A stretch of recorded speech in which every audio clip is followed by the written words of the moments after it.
हम भी सुरक्षित रहें, क्योंकि अगर कोई घटना हो गई तो हमारा सिर्फ यही जैसे प्राण यही पे टिका रहेगा कि अनुराग को केस को कौन देखेगा और कैसे न्याय मिलेगा।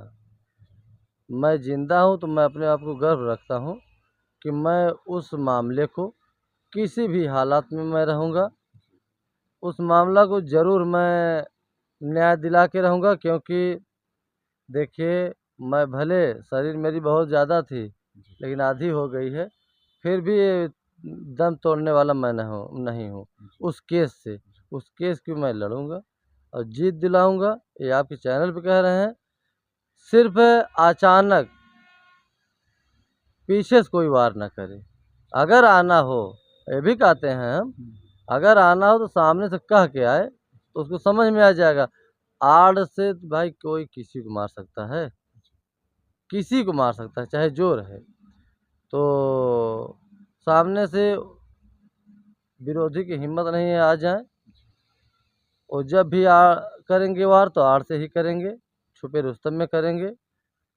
क्योंकि उन लोगों को पता है, तो वो सब ये जानते हैं कि हम सामने जाएंगे तो अगर प्रधान जी ध्यान से लग देंगे ना चड्डी गीली हो जाएगी तो सब वहीं भैया वहीं तुरंत। जी। तो वो सब जब भी करेंगे वार, जो विरोधी हैं, बहुत से सारे विरोधी लगे हैं, तो वो सब आड़ से ही कर सकते हैं। उन लोगों की हिम्मत नहीं कि सामने आ जाए। ये मैं चैलेंज करता हूँ, बार बार चैलेंज करता हूँ, क्योंकि मैं जानता हूँ अपने क्षमता को, और उन लोगों विरोधियों को भी क्षमता को मैं जानता हूँ। कहीं एक विवाद हो जाएगा, कोई बात हो जाएगी तो हर विरोधी तुरंत उधर से लग जाएंगे अच्छा कि उधर ऐसे कर दो, ऐसे कर दो, ऐसे कर दो। तो उससे हमें फर्क नहीं पड़ता है। हम जानते हैं कि आड़ में तो देखते हैं सब सरकार गाली देता है, लेकिन सामने किसी की हिम्मत नहीं है। तो जब भी अगर वार होगा, घटना होगा, रास्ते में होगा, कहीं भी होगा, तो आड़ से ही, धोखे से ही करेंगे। तो जब नहीं सुरक्षा मिला तो हम जो है शांति बना के बैठ गए। अपना जो केस मुकदमा था अनुराग का, उसको अपना ध्यान दे के देखने लगे। प्रधान जी, मैं जानता हूं कि आप जिम करते हैं, बॉडी बिल्डिंग भी है आपकी अच्छी।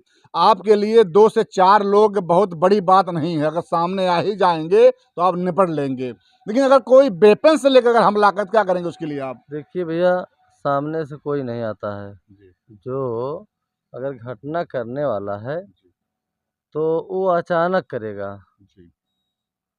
और वो अचानक करेगा, उसको तभी सफलता मिलेगा। सामने से तो आदमी अगर देख लिया तो कुछ ना कुछ भाई अपने लिए तो करेगा ही। अब हम इधर ताक रहे हैं, 5-6 से आगे कोई कुछ कर दिया, कोई गोली मार दिया, तो कुछ नहीं कर पाएंगे। तो ये चीज़ हम तो अभी निवेदन कर रहे हैं कि अगर हमें एक सुरक्षा मिल जाए तो हम भी सुरक्षित रहें। ताकि देखिए, पूरे देश के लोग आ रहे हैं, हमारे चाहने वाले, लेकिन उसमें जो विरोधी हैं, विरोधी जो हैं अलग ज़िले के हैं, वो आ सकते हैं, कह सकते हैं कि हम फला जगह से आ रहे हैं और हमारे साथ घटना कर सकते हैं। चूँकि यहाँ पे पूरे देश प्रदेश के लोग आ रहे हैं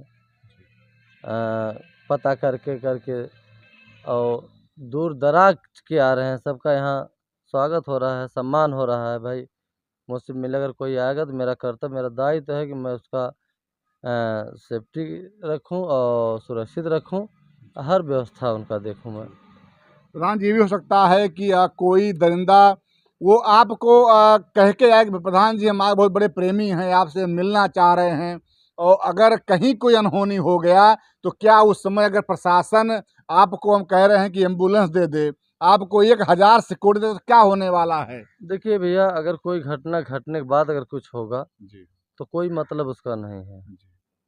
अगर हम यहाँ बैठे हैं, अगर आके कोई अचानक कुछ भी कर सकता है, तो उसके बाद अगर कुछ होगा तो उसका कोई मतलब नहीं निकलेगा। तो हम तो ये गुहार लगा रहे हैं शासन प्रशासन से कि अगर हमें सुरक्षा मिल जाए। शुरू से हम चिल्ला रहे हैं कि कि अगर सुरक्षा मिल जाए तो हम सुरक्षित रहें। जहाँ भी हमें जाना होता है गाँव में, क्षेत्र में, कचहरी, जौनपुर या कहीं भी जाना होता है तो हम असुरक्षित समझते हैं अपने आप को। अगर पूरा देश, पूरा गाँव, पूरा क्षेत्र, पूरे विदेश की बात कर रहे हैं और पूरे भारत की बात कर रहे हैं कि सब यही फ़ोन कर कहते हैं कि भैया कहीं अकेले मत निकलिए, सुरक्षित रहिए और कहीं मत जाइए आइए। क्योंकि बहुत महिलाएँ, बुज़ुर्ग हैं, वो सब भी हमें समझाती हैं। लेकिन भैया देखिए गाँव के प्रधान हैं, अगर कहीं जाना होगा, अगर किसी काम को लेके, तो हमें ये सब लोग नहीं देखेंगे। कहेंगे देखिए प्रधान नहीं आए, प्रधान नहीं आए। तो इस कारण हम कहीं भी अगर ज़रूरत पड़ती है तो हम जाते आते हैं। जी। तो असुरक्षित ही समझते हैं अपने आप को।